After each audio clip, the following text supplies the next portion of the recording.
Welcome to all on a platform of Nisho academy. आज हम class 11th की political science की first book Indian constitution at work का chapter second शुरू करने जा रहे हैं, rights in the Indian constitution.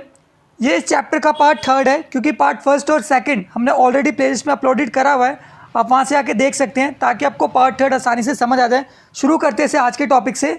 Right of a person arrested in a normal circumstances. तो कोई भी व्यक्ति जिसे अरेस्ट किया जाता है उसके पास कौन कौन से राइट है, हम बात कर लेते हैं। सबसे पहला राइट, कोई भी व्यक्ति जिसे किसी भी कंडीशन में अरेस्ट किया जाता है उसे अरेस्ट करने का कारण बताया जाना सबसे पहले होता है। अगर आप किसी व्यक्ति को अरेस्ट करते हैं, यानी कानून किसी व्यक्ति को अरेस्ट करता है, तो उस व्यक्ति को ये बताया जाना बहुत ज़रूरी है कि उसे अरेस्ट क्यों किया जा रहा है। सेकेंड, कोई भी पर्सन अपने आप को डिफेंड करने के लिए क्या कर सकता है, अपने चॉइस के अकॉर्डिंग अपने लॉयर को हायर कर सकता है, अपनी फैमिली वाले को इन्फॉर्म कर सकता है कि मुझे इस पुलिस स्टेशन में या इस क्राइम के तहत अरेस्ट किया गया है। ठीक है। थर्ड पॉइंट क्या है कि जो भी पर्सन, जिस भी XYZ पर्सन को अरेस्ट किया जा रहा है, उसे 24 आवर के अंदर जो भी नियरेस्ट मजिस्ट्रेट होगा उसके सामने प्रेजेंट किया जाएगा। अगर उसका क्राइम साबित होता है तो उसे जेल में रखा जाएगा, अदरवाइज उसे रिहा कर दिया जाएगा। देखते कौन से दो एक्सेप्शंस हैं राइट के अंदर। पहला, कि जो भी फॉरेनर है उनके पास ये राइट्स नहीं है। जैसे कि आपको पता होगा फॉरेनर्स के पास फंडामेंटल राइट्स नहीं होते, जैसे कि इंडियन सिटीजन्स के पास होते हैं। ठीक है, तो फॉरेनर के पास ऐसे राइट्स नहीं है जिसके तहत वो सुप्रीम कोर्ट और हाई कोर्ट जा सके। ठीक है। सेकंड पॉइंट देखते हैं हमारा क्या है कि the right shall not apply to the person detained under the preventive detention. तो किसी पर्सन के पास ये राइट उस कंडीशन में नहीं है जब उस व्यक्ति को प्रिवेंटिव डिटेंशन के तहत अरेस्ट किया जाएगा। प्रिवेंटिव डिटेंशन क्या होता है? प्रिवेंटिव डिटेंशन एक ऐसा डिटेंशन है जिसमें किसी व्यक्ति को on the basis of a doubt arrest कर लिया जाता है। Article 20 of the constitution provides the following protection to an accuse और a punish person in an offence. ठीक है, तो किसी व्यक्ति को on the basis of a doubt arrest किया जाता है। अगर वो डाउट सही है तो उसे रखा जाता है जेल के अंदर, अदरवाइज उसे छोड़ दिया जाता है। Right of a person accused in an offence. Article 20 of the constitution provides the following protection to an accused punish person in an offence. तो आर्टिकल 20 के अंदर किसी व्यक्ति को कौन कौन से अधिकार मिले हुए हैं अपने आप को किसी भी सज़ा से बचाने के लिए, अपने आप को प्रोटेक्ट करने के लिए। तो देखते हैं हम कि किसी भी पर्सन को, ठीक है, विदाउट इन्फॉर्मेशन, ठीक है, बिना कानून का उल्लंघन किए, बिना किसी वजह के जेल में नहीं रखा जा सकता। ऐसा नहीं है कि सेम 6 महीने की सज़ा के लिए उसे साल भर की सज़ा दे दी जाए, या कोई ऐसा जुर्म जिसमें 1 महीने की सज़ा होती है उसके लिए उसे 1 साल की सज़ा दे दी जाए, तो ऐसा नहीं है। Second, no person should be receive more punishment than once the same offence. किसी व्यक्ति को एक जुर्म के लिए 1 से ज़्यादा बार सज़ा नहीं दी जाएगी, ऐसा हमारे कॉन्स्टिट्यूशन में मेंशन है। IPC और CRPC में ऐसा मेंशन है। किसी भी एक्यूज़ को जिसने भी कोई क्राइम किया हो XYZ, उसे अपने आप उसके जुर्म को टेस्टिफाई करने के लिए नहीं बोला जाएगा कि आपको एक्सेप्ट करना पड़ेगा आपने क्राइम किया है, नहीं, ऐसा उसके साथ नहीं किया जा सकता।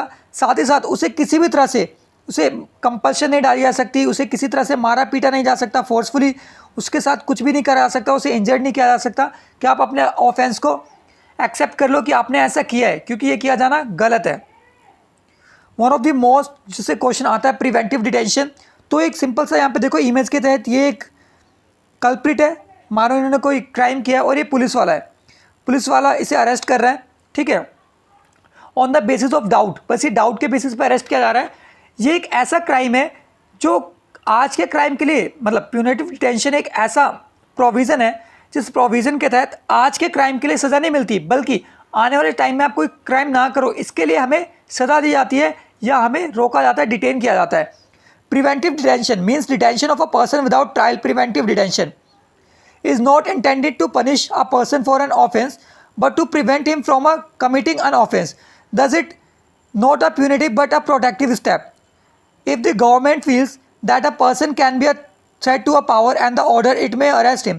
ठीक है, अगर गवर्नमेंट को लगता है कि कोई भी एक पर्सन है वो अगर गवर्नमेंट के लिए या सोसाइटी के लिए किसी तरह से प्रॉब्लम क्रिएट कर सकता है तो उसे अरेस्ट किया जा सकता है। और वो अरेस्ट कब तक रहेगा देखते हैं। All person shall not be detain for more than 3 month. तो याद रखना हमें 3 महीने से ज़्यादा किसी व्यक्ति को अरेस्ट नहीं किया जा सकता प्रिवेंटिव डिटेंशन के अंदर। और it can be extend also, ये टर्म बढ़ाया भी जा सकता है अगर एडवाइजरी बोर्ड से बातचीत कर ली जाए, उन्हें लगता है कि नहीं ये व्यक्ति तो टेररिज्म की एक्टिविटी में इंडल्ज है तो शायद टाइम पीरियड को बढ़ाया जाना चाहिए, तो इस टाइम पीरियड को भी बढ़ाया जा सकता है। In preventive detention law the maximum period of a holding a person is custody should be a fixed age, ठीक है। तो जो भी जिस व्यक्ति को अरेस्ट किया जाता है उसके लिए फिक्स टर्म के लिए सज़ा रखी जाती है, ये नहीं उस सज़ा को बढ़ा दिया जाएगा। ऐसे सर्कमस्टेंसेस में बढ़ाया जा सकता है जब ऐसा लगे कि वो व्यक्ति वास्तव में वो गतिविधियां कर रहा है। इफेक्ट ऑफ अ प्रोक्लेमेशन देखते हैं इमरजेंसी और फंडामेंटल राइट पे, कि जब हमारे यहाँ इमरजेंसी लगती है तो हमारे जो फंडामेंटल राइट्स है उनके साथ क्या होता है। तो हमें बस इतना याद रखना है, आर्टिकल 20 और 21 हमारे यहाँ नेशनल इमरजेंसी भी लग जाए आर्टिकल 352 से, तो भी हमारे आर्टिकल 20 और 21 हमारे पास रहते हैं। Right to a life and a personal liberty, ठीक है, right to a life and a personal liberty, ये कभी भी सस्पेंड नहीं हो सकते, ये बात हमेशा याद रखना।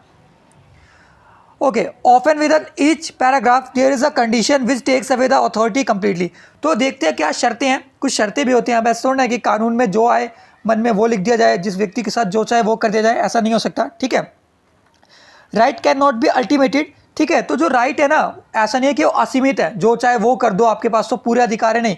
राइट इसलिए बनाए गए हैं ताकि स्टेट गवर्नमेंट क्या करे, सिटीजन्स को उनकी जो नीड्स है उसे पूरा कर सके। As the state stands for the common interest of the people the state can curb our rights by making laws, ठीक है। तो जो राज्य है वो ऐसे कानून बना सकती है जिस कानून के माध्यम से वो हमारे अधिकारों की कटौती कर सके।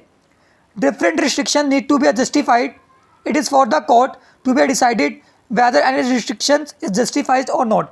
तो याद रखना, हमारा जो कोर्ट है ना, सुप्रीम कोर्ट, हाई कोर्ट, उसके पास सर्टेन पावर है, जैसे जुडिशियल एक्टिविज्म है, जुडिशियल रिव्यू है, जिसके तहत कोर्ट इस बात को डिसाइड कर सकता है कि किसी प्रोविज़न को कब तक रहना चाहिए। अगर वो प्रोविज़न गलत है तो कोर्ट उसे हटा सकता है। अगर लगता है कोर्ट को कि नहीं और टफ लॉज बनाने की नीड है और स्ट्रिक्ट लॉज बनाने की नीड है, तो कोर्ट उसे बना सकता है और एक्सटेंड भी कर सकता है।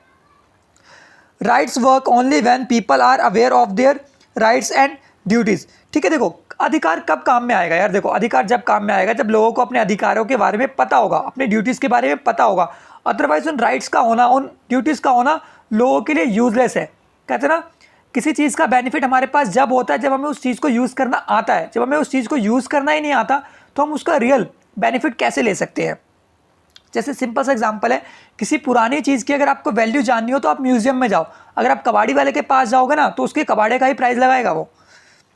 It is a duty to a develop tradition that is no government can dare to defy, ठीक है। और ये हमारी ड्यूटी बनती है कि हम हमारे राइट्स को कैसे डिफाइन करते हैं, क्योंकि अगर आप गवर्नमेंट को हर बार राइट को डिफाइन करने का मौका दोगे तो गवर्नमेंट उसे अपने वे में मैनिपुलेट करेगा, अपने वे में डिफाइन करेगा, ठीक है। राइट्स अगेंस्ट एक्सप्लॉयटेशन, ठीक है। तो आपको पता होगा कि एक काफ़ी अच्छा राइट है हमारे पास, शोषण के विरुद्ध अधिकार, जिसे कहते हैं राइट अगेंस्ट एक्सप्लॉयटेशन। तो क्या है, provision of a human trade and the labour force, article 23, provision conduct of a human trade and a force labour.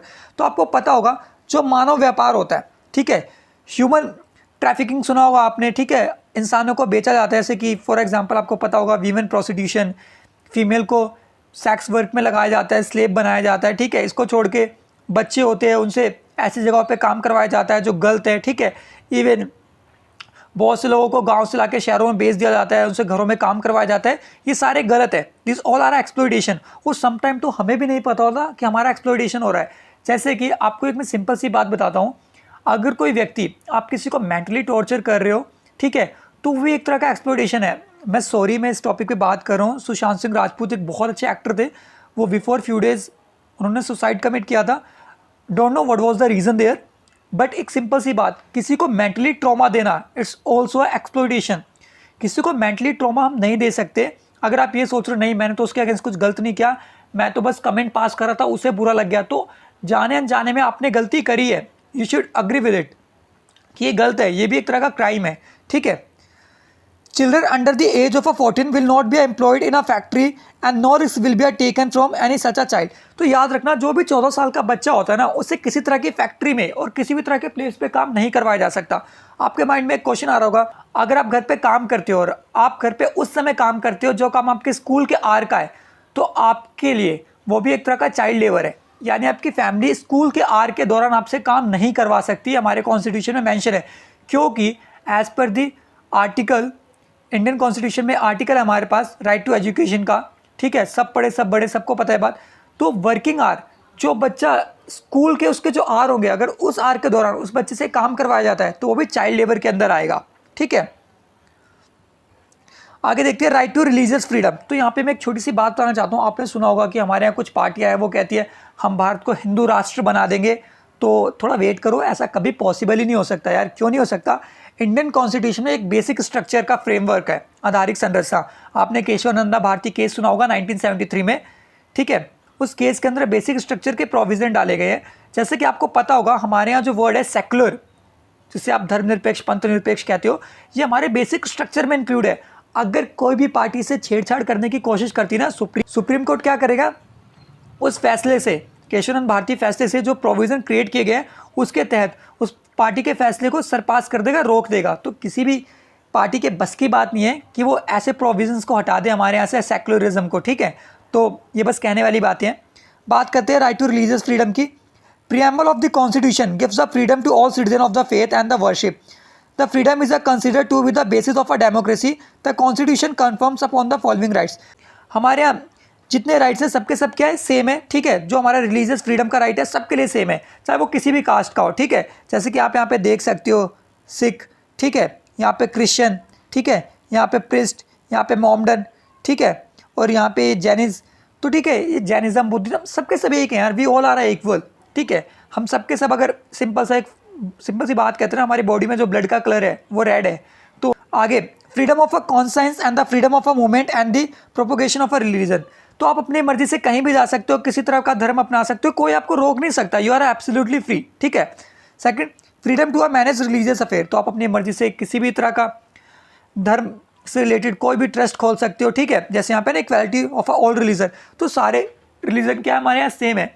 अगर आप सिख हो तो आप अपना गुरुद्वारा ओपन करो, आप मोमडन हो तो मॉस्क, हिंदू हो तो टेम्पल करो, ठीक है, क्रिश्चियन हो तो चर्च करो, कोई आपको रोक नहीं सकता। आप पे सर्टेन फ्री राइट्स हैं। बात करते हैं right to a culture and the education.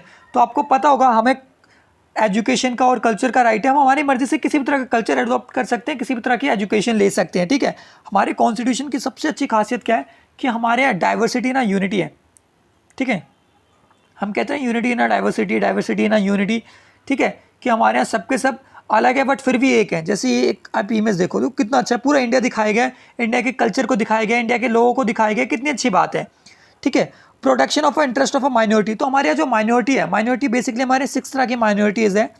जैसे कि आपने सुना होगा मुस्लिम, जैनिज़, पारसीज, जोरास्ट्रियन जिसे आप पारसी कहते हो, ठीक है, पंजाबी।